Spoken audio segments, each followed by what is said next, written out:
But today I got the centrifuge practically all put together. So I got the heater hooked up and all like the fittings and things like that. I also wired it up to 120. I still want to cut out a piece of plywood and screw these rubber mounts to like a sheet of plywood, which I'll do later. I didn't use the fittings that came with it.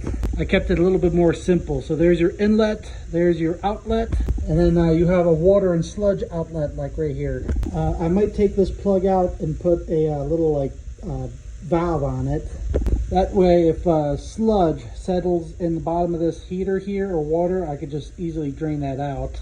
But it's all work in progress. So let's take the lid off and see what we have. Now, I didn't run any fuel through it yet, but this is just what it looks like brand new. So basically this spins really fast. Fuel drains down inside there.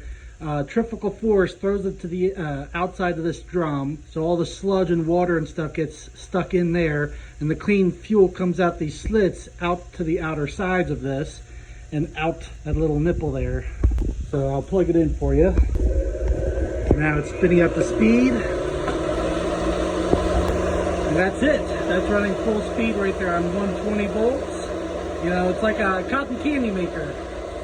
So basically, instead of letting my fuel and totes sit for a couple of weeks to settle out, this will basically do it as the fuel is being pumped through it, or the oil.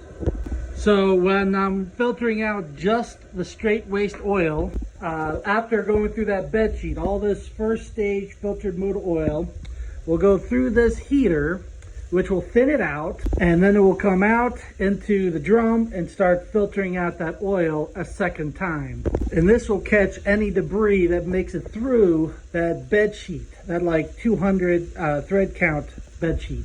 And then after that's ran through, then I'll mix it with gasoline in one of these totes, and then I'll run it through this centrifuge again into one final clean fuel tote.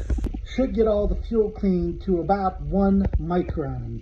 And like, try to give you an example, like 1 or 2 microns, how thin that is. I believe the width of a normal red blood cell, I believe is like 4 or 5 microns. I can't quite remember off the top of my head.